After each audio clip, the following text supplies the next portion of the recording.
Doctor Meghnath Saha भौतिकी तथा खगोल भौतिकी के महान भारतीय वैज्ञानिकों में विशेष अग्रगण्य हैं। गुलाम भारत के इस महान वैज्ञानिक ने शिक्षा तथा सामाजिक क्षेत्रों में भी अपनी उल्लेखनीय सेवाएं दी। देश की अर्थव्यवस्था में सुधार लाने पर गरीबी हट सकती है, ऐसा उनका विश्वास था। मेघनाथ साहा का जन्म 6 अक्टूबर 1893 को पूर्वी बंगाल के ढाका जिले के सेवराताली गांव के एक विपन्न परिवार में हुआ था। पिता जगन्नाथ साहा और माता भुवनेश्वरी साहा की वो 5वीं संतान थे। गांव के प्राथमिक विद्यालय में पढ़ाई करने के साथ साथ वे पिता के साथ दुकान में उनकी मदद भी किया करते थे। आगे की पढ़ाई के लिए उनको 11 किलोमीटर की दूरी पर स्थित विद्यालय जाना पड़ता था। 1905 में विद्यालय में पढ़ते हुए उन्होंने बंग भंग के दौरान विरोध प्रकट करते हुए शाला निष्कासन का दंड भी भोगा था।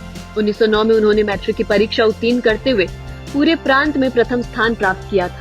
1911 में विज्ञान की इंटर परीक्षा उत्तीर्ण की कलकत्ता के प्रेसिडेंसी कॉलेज से। जगदीश चंद्र बसु, प्रफुल्ल चंद्र राय जैसे वैज्ञानिकों से शिक्षा ग्रहण की। 1913 में बीएससी तथा 1915 में एमएससी की परीक्षा उत्तीर्ण की। वो इंडियन फाइनेंस की प्रतियोगी परीक्षा में शामिल होना चाहते थे, किंतु उग्र राजनीतिक विचारधारा के कारण उन्हें वंचित रखा गया। अब उन्होंने गणित और भौतिकी विज्ञान के क्षेत्र में शोध कार्य करने का निश्चय किया। 1916 में यूनिवर्सिटी ऑफ साइंस कॉलेज में गणित के प्राध्यापक नियुक्त हुए। प्रथम विश्व युद्ध के दौरान भौतिक विज्ञान के प्रोफेसर देवेंद्र मोहन बसु को जर्मनी में नजरबंद किए जाने पर उन्होंने भौतिक विज्ञान का भी अध्यापन भार ले लिया। ऊष्मा और थर्मोडायनामिक्स पढ़ाते पढ़ाते उन्होंने ऊष्मा पर गहन अध्ययन करते हुए महत्वपूर्ण पुस्तकों का लेखन कार्य भी कर डाला। उनके शोध निबंधन इंग्लैंड के फिलोसफिकल मैगजीन तथा अमेरिका की फिजिकल रिव्यू नामक प्रतिष्ठित पत्रिकाओं में भी छपे थे।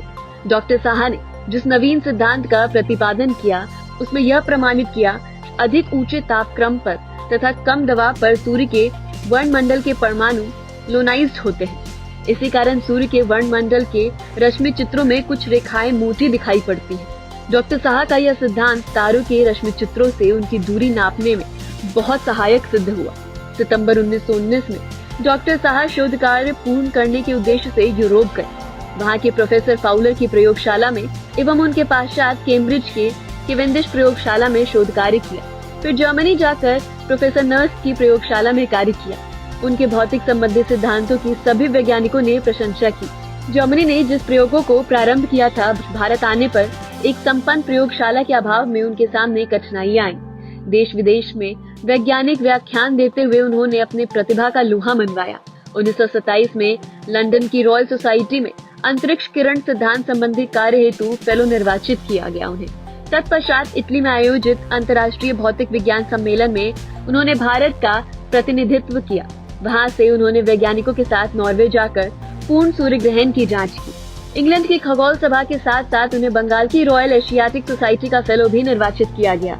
बम्बई अधिवेशन में उन्होंने ब्रह्मांड तथा सृष्टि की उत्पत्ति और असंख्य नक्षत्रों के बारे में सिद्धांतों का प्रतिपादन किया। उनके प्रयत्नों से ही 7 जनवरी 1935 को कलकत्ता के नेशनल इंस्टीट्यूट ऑफ साइंस की स्थापना हुई।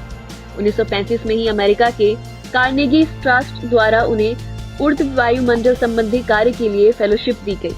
उन्होंने ये सिद्ध किया कि प्रकाश का दबाव सब पदार्थों पर एक सा नहीं पड़ता। पदार्थ के अणुओं पर यह दबाव कम या ज्यादा पड़ता है। सूर्य के तापक्रम के कारण सूर्य के प्रकाश में कुछ रंग चमकदार और तेज होते हैं। यदि किसी तत्व के परमाणु उनके आसपास शोषण करने लगे तो परमाणु ऊर्जा अवशोषण द्वारा ऊर्जित है। प्रकाश विज्ञान तथा तापयान सिद्धांत की यह खोज ने विकिरण दबाव, धातु, लवणों के रंग संबंधी महत्वपूर्ण खोज की। डॉक्टर साहा 1945 से 47 तक आणविक अनुसंधान समिति के अध्यक्ष तथा 1948 में परमाणु शक्ति अनुसंधान आयोग के अध्यक्ष रहे। विश्वविद्यालय अनुदान आयोग के गठन एवं राष्ट्रीय पंचांग के निर्माण का श्रेय उन्हीं को जाता है।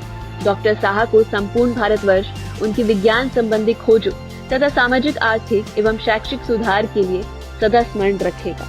विज्ञान के इस महान साधक का देहवासन 15 फरवरी 1956 को हो गया। दोस्तों, ये वीडियो आपको कैसा लगा हमें कमेंट करके जरूर बताएं। साथ ही वीडियो को लाइक या शेयर करना ना भूलें। इसी तरह के तमाम रोचक और अनसुनी कहानियां सुनने के लिए हमारे चैनल को जरूर सब्सक्राइब करें और साथ ही बेल आइकन को टैप कर दें ताकि आपको हर अपडेट मिलता रहे।